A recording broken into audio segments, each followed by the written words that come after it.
Hi, everyone. We have an announcement. So, guess what happens on August 5th? Something big about a little thing?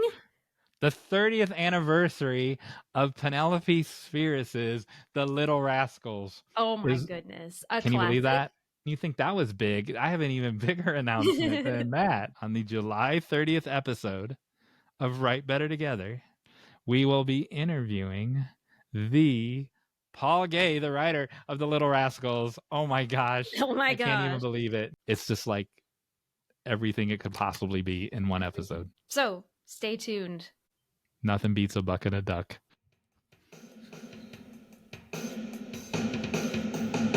Welcome, everybody, to Write Better Together. I'm Jon Meyers. Hey, look, everybody, it's Emily Brooks. Hello, Jon Meyers. Hello. What are we going to talk about today?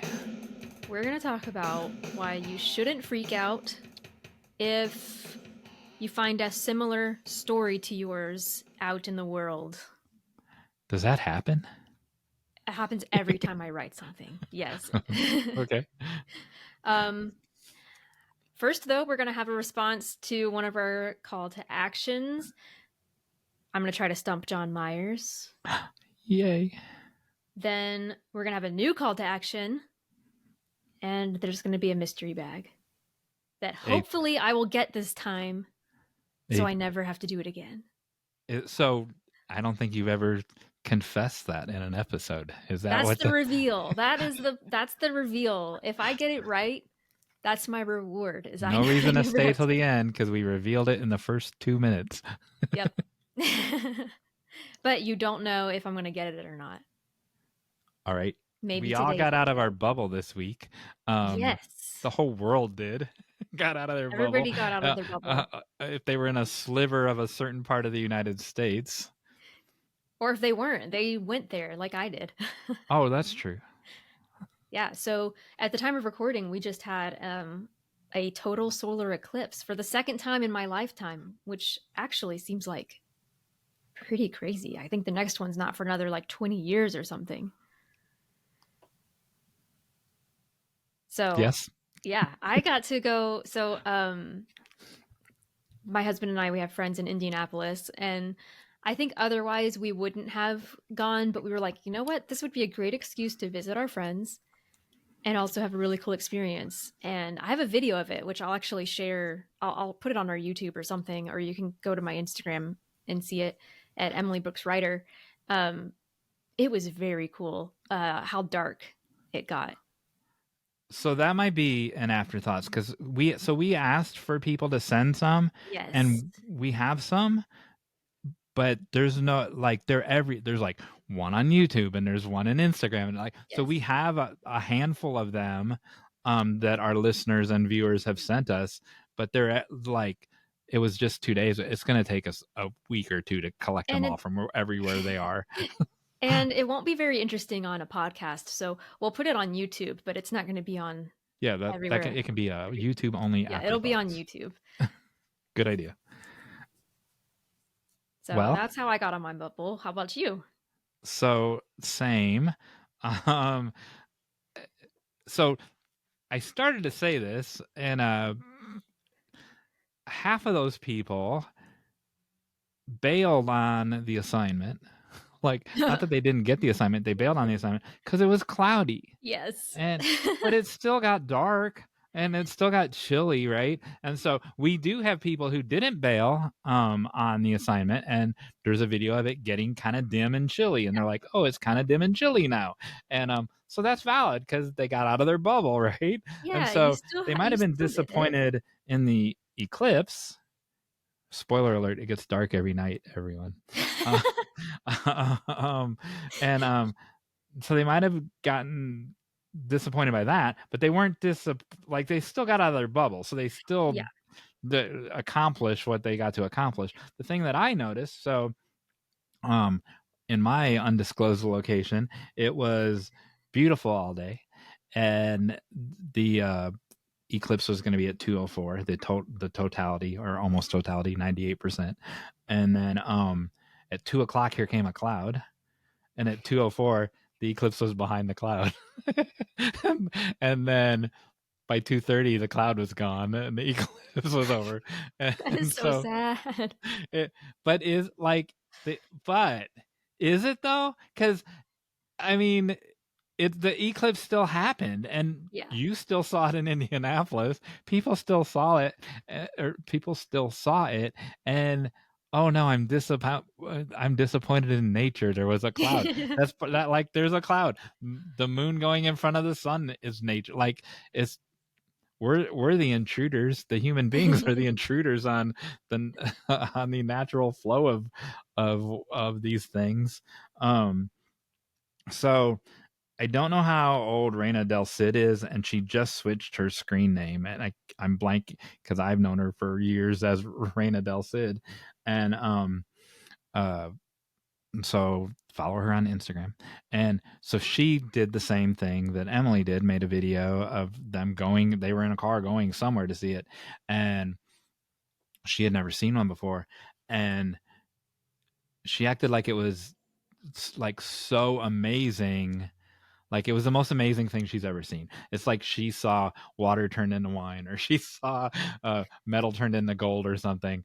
Like and it was genuine, just like Yeah. how our videos are genuine. It was genuine, and like I think it's the only second one I've seen. It wasn't like it wasn't that amazing to me. But I went out and did it, and then the other thing is it is amazing to the world because everyone both times I've been to an eclipse, everyone is cheering, like they're cheering for their sports team, like go moon, like the moon doesn't know you're cheering for it, people. I love So this because my video, the sound is off. You can't hear, and it's a time lapse, so you can't. There's no sound. So what you don't hear is my friend next to me. Every time she put the glasses on, she goes, "Oh my gosh! Oh my gosh! It's amazing!" And she was like, "My friends are making fun of me. They think I'm the biggest nerd." And I was like, "No, no, no.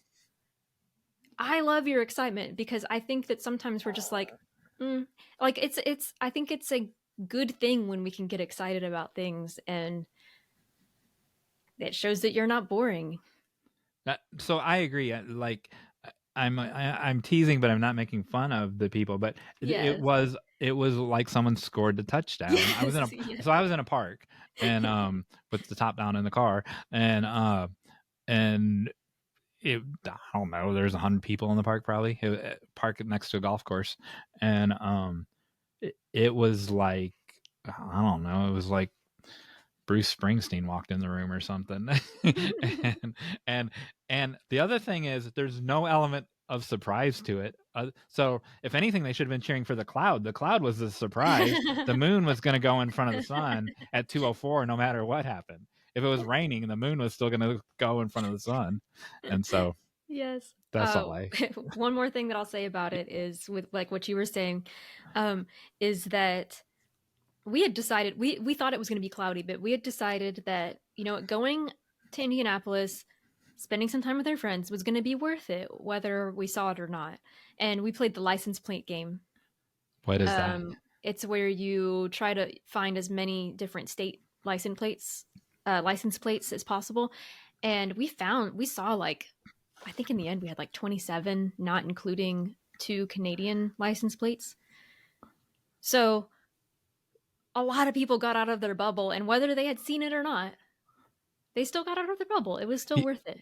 Yeah, so I know someone who went to Ohio, and which to see the eclipse, and they said the same thing, that on the way there they were in a traffic jam to go see the moon go in front of the sun, and they, I don't know if they played the license plate game, but they said they in they noticed that there were a ton of out of state license Yeah. plates from all over, like Yeah. in Ohio they were like from South Carolina, North Carolina, and uh, Alabama, and just from all over. And then they left at the when it was over, and they were in the same traffic jam out of Ohio. Yeah, that's what we tried to avoid. We left at weird times to avoid that. I noticed that this has nothing to do with the eclipse, but so I saw that video. It looks like, so people that don't know, Emily's husband is very tall, and Emily is not very tall, but it looked like the other people were the same thing. Is that true? Yeah. So what is it? So I know other couples that are like that, that there's and sometimes it's the other way around. Sometimes the man is the shorter one. Yeah, That's I don't know how it interesting. happened, but I do remember because John and I were together first, and then they started dating, and I was like, another couple that's tall and short. Yeah, no, it's cool. And so, but to see two couples paired that way next to each other Yeah. on a bench, it's different. Yeah. So Yeah. yeah, cool. It was a lot of fun. All right. So, John Myers, Yes. what response do we have today from our Um, listeners? are you talking about the one from Danny Martinek? I am.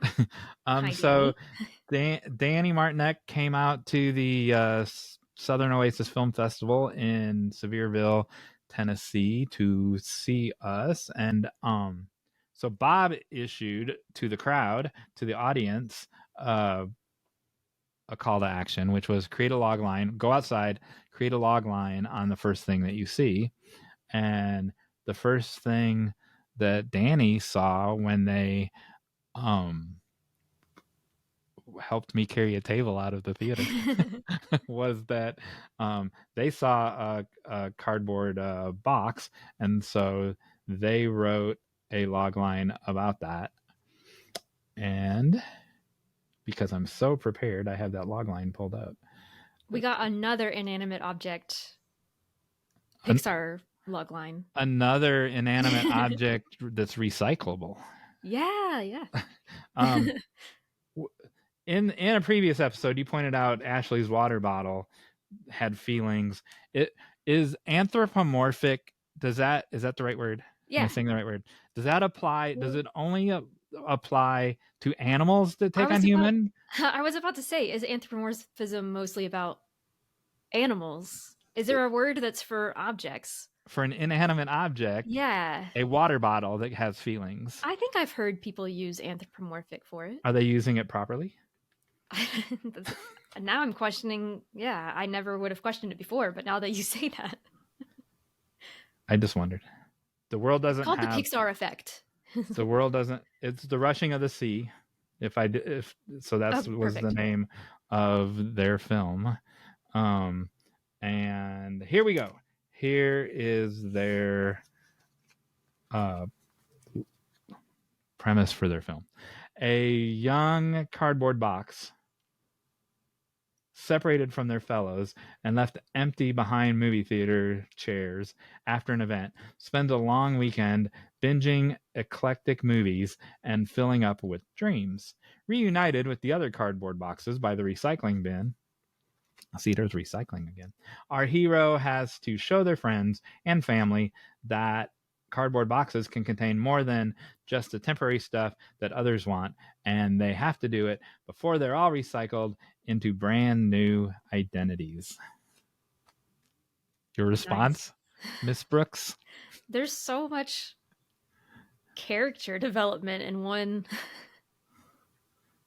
one sentence.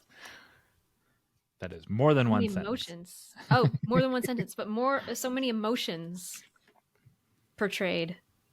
I love that. And they all stemmed from them walking out and seeing that box. So the elements of a log line. There needs to be a protagonist. Is there? Yes. Yes. There needs to be a goal. So their goal is to They're show their friends and family that their cardboard boxes can contain more than just temporary stuff. So they have an emotional goal, which is yeah. different than kill the dinosaur. Yeah. Right? And because there's It was a both kinds character of. story in Correct. many ways. Yeah. Yeah, there's both kinds. And then the obstacles we already know. And then Yep. in this premise, and there's a ticking time clock before they have to do it before they're all recycled Yeah. into brand new identities. Yeah. That's my favorite part. Yeah, that I is a mean, you need really all the parts, but you have to have that part. Good I job, like Danny. the creativity of putting yourself into the mind of an inanimate object, or it's kind of what we have to do when we go into any character's minds, but thinking about what would it be like to, like, what experiences does this thing have that are different, or this person have that are different from mine, and like taking that and extrapolating, like, okay, so what does it mean to be recycled, and how does that relate to the human condition? What does it mean to be recycled? Well, like you said, like the changing of the identity. Yep. Good job. Yeah, love it. Are we ready for our big idea? In sports news, no, Yeah. what? We're not doing sports next. We're doing the big idea. No. So, uh, um, in a previous episode, Yes. You had told a story about how you were writing something, and who was it? John Irving. So yeah, in college, I won't retell the whole story. You got to go back to the previous to the Jammin'. Was it in the Jammin'? I can't remember what episode it was in now. Yeah, I don't either. Whatever episode it was, I had written a short story in college, and then Hotel New Hampshire came out, and so I took all the people and plucked them out, pulled them out of the, and it was very similar in the story and in location. So I plucked them all out, and I'm like, no one will ever write a story in an orphanage, and I put other than like Charles Dickens, and so I plucked them and put them into an orphanage, and then like Cider House Rules came out, which is in an which is John Irving writing about an orphanage. And at the time, because I was a young baby writer, I was discouraged. But that's not a reason to be discouraged. When has this happened to you, Emily?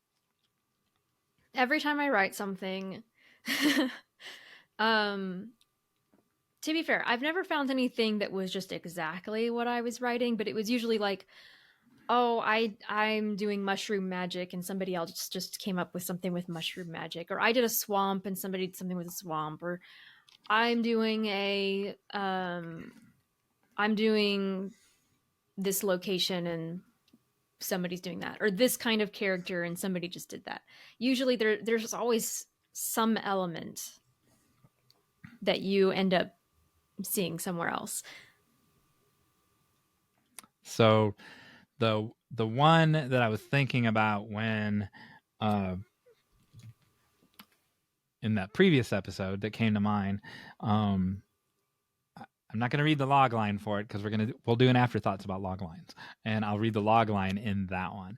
But 10 years ago, in March of 2014, I had come up with my talking dog movie, and all screenwriters have a talking dog movie, and and so this was 2014, and this is the only thing I've ever outlined and not written, because I don't waste time doing a log line, doing an outline. I don't waste time doing that if I'm not going to write the thing. And then Wes Anderson, my hero, my favorite writer, I'm going to the bookshelf. Wes Anderson, I read in Variety that he's making a talking dog movie, and then that it's stop motion animation, Yep.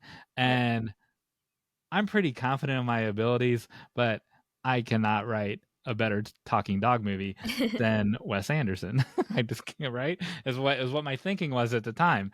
And by the way, I love it so much. I have the hard copy of the script, and so there you go. Nice. This will be in our bookshop. Oh yes. The hard copy of Isle of Dogs, and what a foolish person I was 10 years ago, because so this finally came out in 2018. It took 26 months to make the little stop motion characters, right? And it's the pinnacle of all talking dog movies, but it's not about talking dogs. There's immigration issues, there's recyclery issues, uh,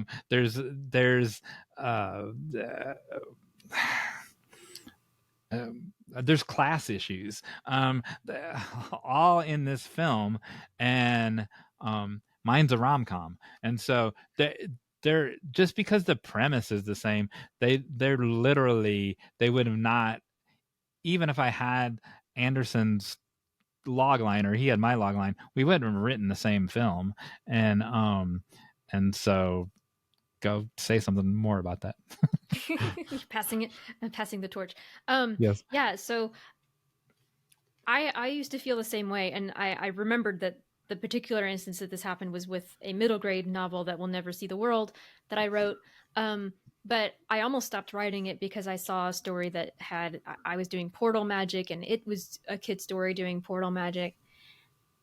But now I'm writing something where there isn't a lot of comparative stories, and I'm actually struggling because when you're querying agents as a novelist, they want to know what stories are similar. And when you don't have anything similar, they might be worried that there's not a place in the market for it. Correct. Now, people will say that's proof of concept, right? So there's already one of these, and it did well, Yeah. and so yours will probably do well, as well. I would like to say, I'd like to tweak that a little bit. So I think a comp has value, but they're not this. It's like the Isle of Dogs, the example I just gave. They're not the same, and Right. Yeah. so uh, no one the rom which I will eventually write that. I'm like it's not even the next one that I'm going to write. Um but we're going to talk about that one in a second. And uh I'll eventually write it cuz I put all this work into it and I'm a better writer now than I was 10 years ago, right? So it'll come out better than what I would have. But the comps are rom-coms. The comps aren't Right. this film, this Wes Anderson film full of big ideas. So when we talked a little bit about before the episode started. So, uh, people, old me, 2014 me, would have like freaked out. I'm like, oh no, I can't do this. But current me, and I learned right away. So even 2015, Jon Meyers learned this lesson. That in 2019 we had Armageddon and Deep Impact come out at the same time. And then when The Prestige came out, The Illusionist came out, right? And so they're both out in the theater. There's Twister and there was another tornado movie came out at the same time. What was the example that you had said? Um, this is a little bit different because I think this was intentional. But when Pixar was doing, um, they were doing A Bug's Life, and then one of their guys left, and they started doing Ants with DreamWorks. Um, and those movies are completely different. Yeah, same thing. Or you can find a thread. So like, uh, How to Kill a Dragon is the ultimate like underdog, but there's a mentor. Like it's the underdog can succeed. It's David and Goliath, right? And so the comps aren't necessarily Scottish Viking for Norway dragon movies. The comps are taking on giants and the mentor, like Yeah. Karate Kid's more of a comp to that than a dragon movie is. Yeah, and I mean we can talk about com titles in more detail at another time, but sometimes it's more about who is the audience for this. Um because like I said, like with Bugs Life and Ants, like they didn't I haven't looked at the numbers of how much they competed with one another, but one of them was definitely more of a friend like kids movie, and one of them was not as much. They had completely different tones, um, and there are also times when having a story that's similar to yours, even if it's like, oh man, my characters are going through the same things, and this is kind of a Cinderella story, or this is kind of a Hamlet story. That's okay because even Shakespeare was coming up with his stories based on existing stories. Correct. Disney's Cinderella was taken from the Grimm's Brothers Cinderella. Like, was it Grimm's Brothers who did Cinderella? There's believe it or Probably not, not. there are over 30 canonized versions of Cinderella from all different countries and all different times over the last 600 years. And then you still have like the Lizzie McGuire Cinderella movie, Yeah. and you have the Brandy Cinderella movie, and you have all these modern takes on it. And people, when they latch onto a story that really means something to them and impacts them emotionally, they will be okay if you tell a story that's similar to that. Like if you have that flavor, like if you're like, I love Cinderella so much, what if I put Cinderella in New York in the 1920s? People will go like, people will read that because they love Cinderella. You know what I'm saying? Yeah. So in the past, when I've taught lit, my students start their first unit is Cinderella, and I had no their idea. yeah, their textbook. I, I'm not going to pull it out, but their textbook has 30 versions of it. They read 12 of those, and then Wow. they read a version from like 2020 or 2019 or whatever, a modern version, and the there are similarities. Like if we were to write a log line, the log line would be all similar, but there's somewhere the animals help, there's somewhere humans help, there's somewhere the obstacles are the animals, there's somewhere there's magic involved, there's somewhere there's no magic involved, and so they're completely different, and it blows the students' minds to see the difference, but from the story that they know, and uh, so yeah, I agree. the the other thing that not only is it not a negative, but I was thinking about this yesterday. Uh, so I'm in this writing class with with novelist Courtney Stevens, and the last bit of advice that she'll give on plot is go do your homework and study films that are like yours. And before I wrote my first rom com, I didn't tell anybody I was doing this. I watched. I spent a whole summer and I watched every Doris Day, Rock Hudson, Cary Grant, every one of those from the Nice. 30s to the 50s.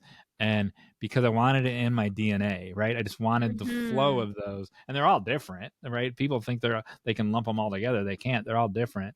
Right. And the my second mentor, when I finally 2 years later turned in that script, my second mentor said, "This is like a Doris Day Rock Hudson film," and I like had There not ever you told anybody that, go. and I did not. The premise and the scenarios were completely different because it was set in 1903, and but what a like how edifying that was to hear that, Yeah. right? Because it was by design, but I never said that out loud until just now when I told you all. Yeah. And I think originality is overrated. Well, same Um, but different. We've talked about same but Same different but before. different. You take that concept, you go, this is Cinderella, but I'm gonna put it in this different setting. I mean, how many times have they done that with Shakespeare plays, right? Or I really like this flavor of story. Like um, I like Viking dragon stories, but I really want to do something different with it, and so you find that element that makes yours different, and that is a lot of how you know who your audience is too. Funny that you said flavor because my last example, and this will show the difference between me today and me and me 10 years ago. Uh, so I'm guilty of it's been 2 years. So a producer from Canada. So I have a blog, and on that blog, I interviewed John McNally, who we talked about in a previous episode, and but I introduced the interview with this random story, as I'm wont to do, as Emily has learned when I during these parts, the big ideas. Um, about a true story that happened to me. So this would be memoir-ish story at a funeral. Mm. And so this producer from Canada emailed me and she's like, turn that into like heck with your interview. Turn that into a short for me. And Mm. the little story that you told, the memoir story. And I'm like, huh, she might be watching this, but it's been 2 years and I haven't done it. And I'm like, I'm not writing a short. I'm just not. And Mm. I will write a feature, and that short will be embedded in the feature. And Mm. and uh, because they're even though film festivals have shorts, there's no commercial market for shorts in America. Now, if I were in London or if I were in Europe, heck yeah, I would write shorts because they're released like as anthologies together, and Oh, people actually cool. go see them in anthologies. Oh, That wow. really only happens here. Your short's your calling card, and or it can be a proof of concept. So I'm not going to take the time that it takes to write a short. But I will certainly embed that into this feature at some point, and the feature involves two competing food products, which I'm not going to say what they are, and Jerry Seinfeld's Frosted comes out on May 5th, which is the battle between the post version of Pop Tarts and Kellogg's Pop Tarts. And so if this were 2014 Jon Meyers, I'd have been like, Seinfeld, he John Irving to me again. And but now I'm like, first of all, I've started to outline, but I haven't even started writing it, so it won't be done with all the projects that we have. It won't be done for a year. And secondly, it won't be it won't be the same movie, because will I watch Unfrosted? I don't want it to influence me and Right. become the same movie. But then Courtney Stevens would say you need to watch competing food product movies, right? And but mine's set in a different time, so it would be like if I wrote down some, like if you were making a movie about people think that Coke and Pepsi are the big competitors, right? And so but no, Coke and Dr. Pepper came out first in 1885. Coke came out in 1886, and Pepsi didn't come out until 1893. And at the height of popularity for Coke, before it was available national, it was available through a soda fountain, right? The height of popularity, it was 9 servings, like it was 9 cups of Coca-Cola a day, and they're like, it's a hit. And then they learned how to bottle it, and all 3 of those companies started bottling it at about the same time. And so that would be, that's not what my food product is, but that would be a totally different story than Seinfeld's Unfrosted story. And it doesn't bother me at all that like that this exists where it would have 10 years ago. And those 2 different sodas, they're still soda. Yep. They're still really similar. Yep. But they have different audiences. Many of those audiences overlap. Correct. 100%. Yeah. Also, I think that people are afraid that if their story is similar, then they don't have a unique voice. But what makes, like when you said that yours is going to be extremely different from Seinfeld's, it's because you have a different voice. And voice is really vague. I think the way we talk about it, like we could talk about it in better ways. Maybe that's a future episode as well. But a lot of your voice is just coming from your experiences. We talked multiple times about cultural inventory. So what media you have taken in, what are your interests, what are the things you like, what mood are you portraying in your story? Like when Jon Meyers this is a huge throwback, but he talked about a writer from his writing group whose story evoked warmth. And so oh yeah, some stories are like difference. I just think about the difference between Ants and A Bug's Life. Completely different tones of feelings to the stories, even though they're both about ants. And A Bug's Life was inspired by the Seven Samurai, which also inspired the seven, the Western one. The what is it? It's one of my mentor's favorite. Seven Samurai is one of my mentor's favorite films. It's a fantastic film, and it also, many of the Star Wars shows episodes, like Mandalorian does it, Clone Wars does it. They all do Seven Samurai. Star Wars was based off of another film by Kurosawa, which I can't remember the name right now. But writers are inspired by other writers, and that's just always going to be the case. It would be almost impossible to come up with something entirely unique. I agree 100%. And here's my final word on it. I thought I was done, but I'm not. There are people who won't write the thing because of that. I think we've illustrated a reason that you need to go ahead and write the thing. Yeah. But it's a two-edged sword, because there were people, like when you said Bugs Life and Ants, there are people, because they didn't like Bugs Life, won't go to Ants. And Yeah. because they think they're the same movie, and there's not. And Yeah. so it's also your job to have your, what Emily was saying about voice. It's also your job to make sure that your voice is clear, and that make sure that people know that it's not the same. Yeah. It's not the same film.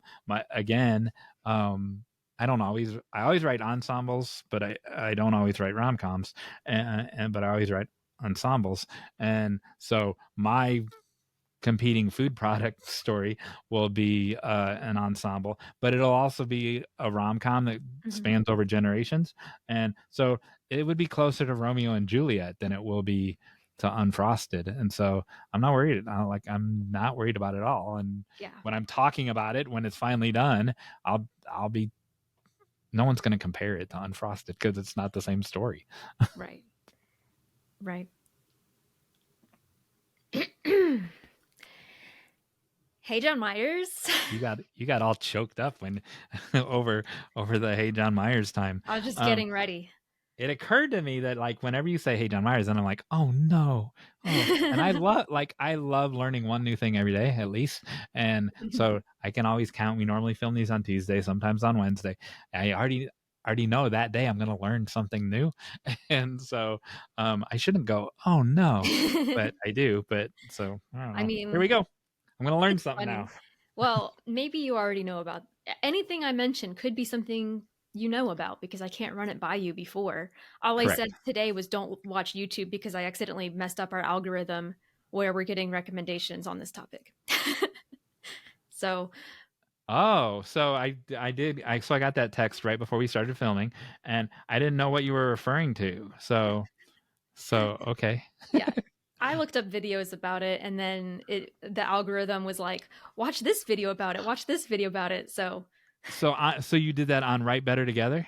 I was on the Right Better Together YouTube. Oh, so now I know next Tuesday what I I can won't do that. do. I'm going to try not to do that. I almost did it again for the next topic and I didn't. Anyway, I have props. Wow. This is even better. I have props today. Oh, you have props. I'm so excited about this one that I'm going to have to like refrain myself from going another hour about this. Okay, this is my prop. I actually wore this in a previous episode.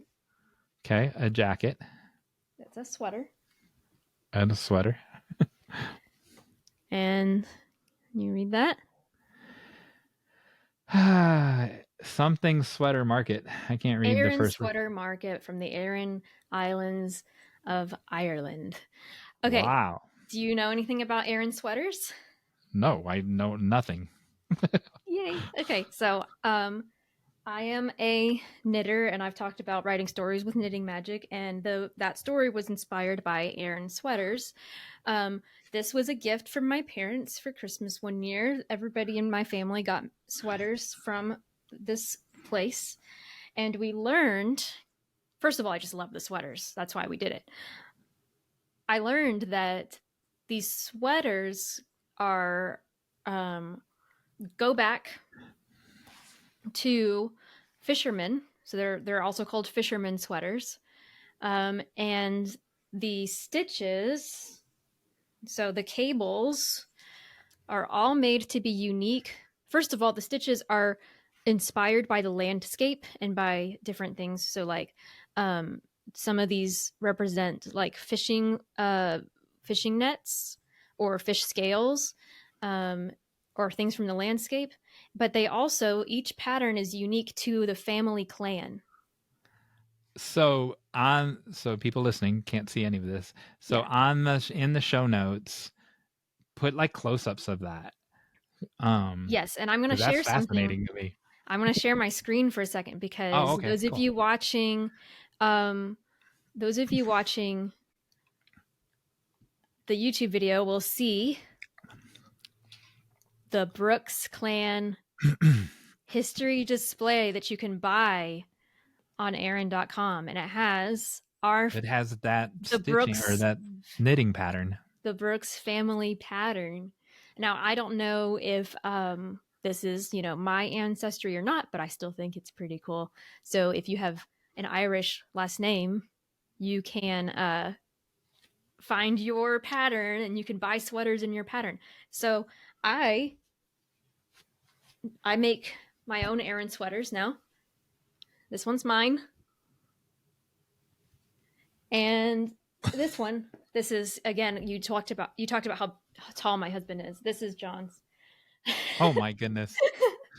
That would be a ankle length dress for you. So I started making it because he's always wanted one and they don't have them in his size. Because look at those sleeves. And that's the Brooks pattern. No, okay, unfortunately, I Sorry. couldn't find the Brooks pattern at the time, and so it's just a pretty pattern. But maybe my next one will be the Brooks family clan. But what's cool about that too is there are stories, and this is a little bit speculation, but there are stories that the fishermen would wear these at sea, and then if they happened to, like, if something happened to them, like they drowned or something, they would identify them by their sweaters. But my mind is blown.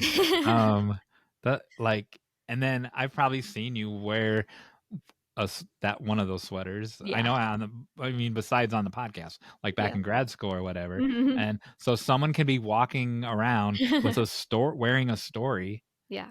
And I don't know the story. There's stories everywhere. And we talked about how hobbies influence our writing. This isn't necessarily, it became a hobby, but at the time it was just an interest. I wrote a poem and actually got it published,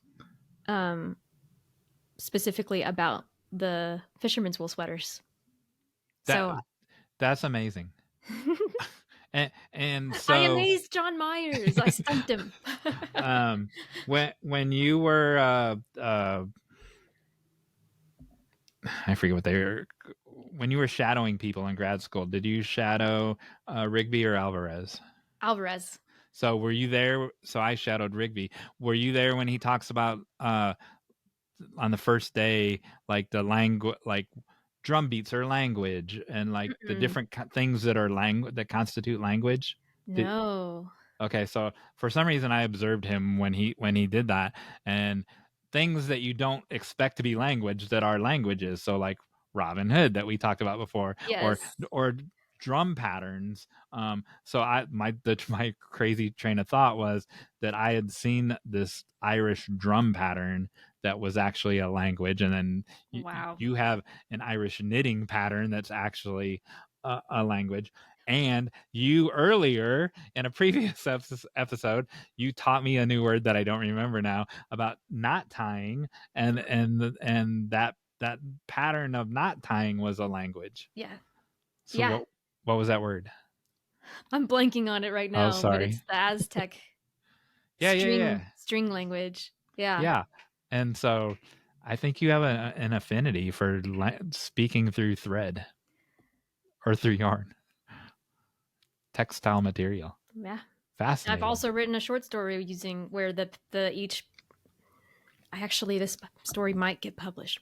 I'm still waiting to find out, but the stitches, every cable pattern is a magical effect, creates a magical effect on the sweater, because some of them believed that the sweaters protected them at sea as well, almost like a religious thing. Wow. So, fascinating. There you go. Now you're 101 times I've been stumped. So we have a call to action today. Yeah, I don't remember what it is. You're going to have to tell the people. So we talked a little bit about comp titles today, or comparative titles. Yeah.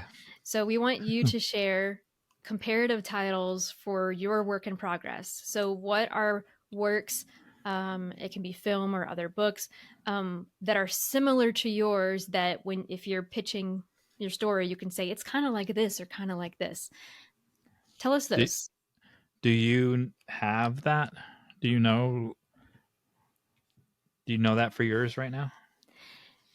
I'm working on mine because, like I said, it's very, I'm having a hard time finding things that do that. I will share mine in a future episode. I'll say that. Okay, and I will do the same because Awesome.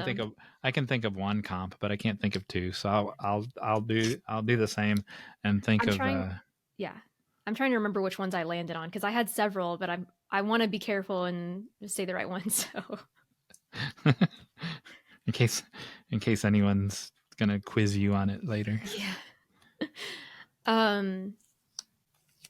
Oh, so you can share those with us in the comments in our show notes, which is on our website, writebettertogether.com/podcast.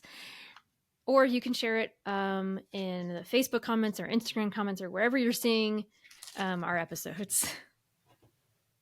And while you're at it, please like and subscribe and share and review our podcast because that helps us find our listeners. That helps listeners find us. And so it's greatly appreciated, whatever you do.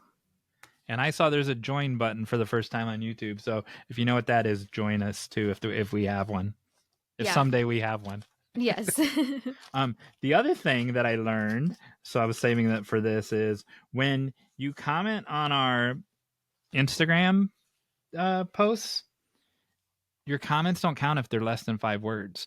And I never knew that. So if someone goes emoji or oh wow, it doesn't help your virality. So when you comment on us, and that includes ours, like some people, whoever makes the post, make sure that when we post that we accompany it with at least 5 words and not just like a picture. So we'll see it, but it won't boost. It won't put it on other people's eyes, basically. Oh yeah, we'll still see it, but it doesn't help the virality. Gotcha. And if you have 10 comments and 5 are less than 5 words and 5 are over 5 words, then it helps if you have all 10 were over 5 words. Yeah, and all of this just helps. It's not for our ego. It's all of this helps us, helps other people find us and join the community. Yeah, it's not for either one of our egos. That is correct. Yes. So am I gonna win today? Is it time for that? I think so. Oh my gosh. I have a guest. You think you're the only one with props. I have a guest who wants to know, has a question for you. Oh, what? What is that? So Jon Meyers is holding up. If the people in their cars are listening, but the bag has anthropomorphized into an actual creature. So why are you laughing at me, Miss Emily? So the mystery bag now has huge eyes. Yes. It has been anthropomorphized. And would you like to apologize for your past rudeness to Baggy? Now that Baggy has become anthropomorphized. I do feel more sad. I do feel more regret towards the mystery bag because of how sweet it looks. But is it the mystery bag's fault? I think she's blaming you, Jon Meyers. I didn't say that. All I know is that Emily is so nice to everyone on Earth, and then plug your ears, Baggy. She's so mean to Baggy all the time, and then I don't need to plug my ears. I'm here every episode. I've heard what she said about me. I play the game. I play the game. I play the game. And one day I will not have to play the game. I gotta be honest, it makes me really sad. Now it has a sad face. It makes me really sad when she's so mean to me. Oh no. Wow, now I feel bad. Baggy, you made her feel bad. Good. Baggy. Are you ready to play the game? Yeah. I don't know that I want her to play my game anymore. She's so mean to me. Are you ready? Okay, I'm going to guess S. Why are you sticking your hand into my brain now that I'm anthropomorphized? Do I get a clue?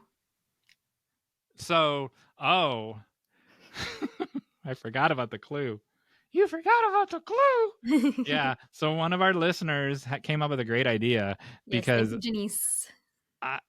Baggy, you think she's mean to you. I think I'm mean to her because she keeps missing the guesses. And so a viewer suggested that we give clues. But I think you only get one clue. Okay. But you already guessed. I already guessed. and so and then next episode you can get 2 clues, and the next episode you can get 3 clues. Okay. And I so like you it. can, but it's gonna make it hard because I don't know if I would have more than 3 clues if you don't. Yeah, that is a All right. bit hard to put on the spot. Okay. So get your hands out of my brain. So without what do I do about the clues? If I'm wrong about S, you can give me a clue. Is that You fair? Yeah, but then I'm going to show it. So show the show that you're wrong. Well, I won't look. Okay. But you're going to know that you were wrong No, you can because tell me if I'm wrong about S, and if I am, give me a clue. you were wrong about S, and I just showed the audience what it was. Can I look now? But the listener, yeah, you can look now. But the listeners can't they don't know what That it means is that either. they can guess with me based off of the clue. Isn't that fun? Oh yes, yes it is. You've picked this letter before. How's that for a clue? Like I've picked it or I've guessed it. I don't know. This is getting too complicated. My eyes are falling off. I don't remember if you've guessed this before or not. But I have like drawn it before. I don't remember. Let me give you a clue.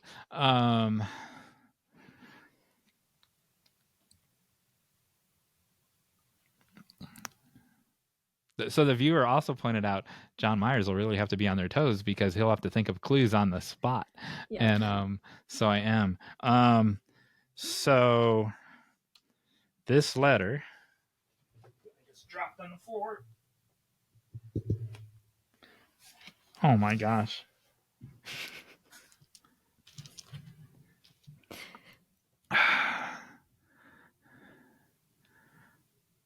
It has 2 sounds to it. Okay.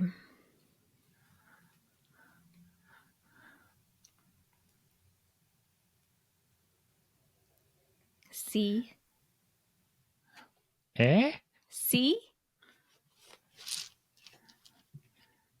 It is C. No way. It is no C. Way.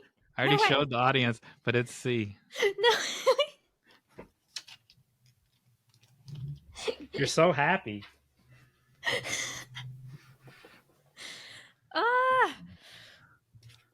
Hold on. Enjoy your victory. Go ahead, enjoy your victory. Yes. Finally. Why are you so happy? Because now it's going to change, right? Things are going to change. We're going to try something new. Oh, come on. Now the bag is crying. There's a giant tear coming out of Baggy's eyes. His eye just fell off. And his other eye is so sad. This is the last time we'll ever see Baggy. No, it can't be true. I'm like, yes, it's true. Because Emily wanted to off you, and you are now off. Oh, this is going to be such a terrible existence. I feel like such a mean person right now. It's the power of anthropomorphization. That's not a word. So now, listeners, we're going to go back and forth with an internet game. And what was the example that I gave to you in a text? I think it was like a literary quiz kind of thing. Yeah. But so stuff that you see that's like trending sometimes, or so we're gonna go back and forth, and so it'll be, and you can make suggestions, listeners, Yes, please. viewers, of what we should do each episode. I refuse to eat. I will say that. I refuse to eat anything. No, they'll all be word based, Okay, won't good. they? Yeah. I was just clarifying that if anybody asks me to eat, I won't do it. But no, it should be mostly like quiz things. Are you saying you're going on a hunger strike that you refuse to eat? Is that what you're saying? Only on camera. Oh, I see what you're saying. I ate cheese. I hate it when podcasters eat. I ate cheese on the last episode. I ate Gouda on the last episode. Yeah, but you weren't like in the mic eating it, and it had a purpose. I think she's saying that she hates our podcast. No. Baggy is just so mean. It's a good thing we're retiring him or her. Okay. We couldn't have done it without you, Baggy. And listeners, we couldn't have done it without you. Without you.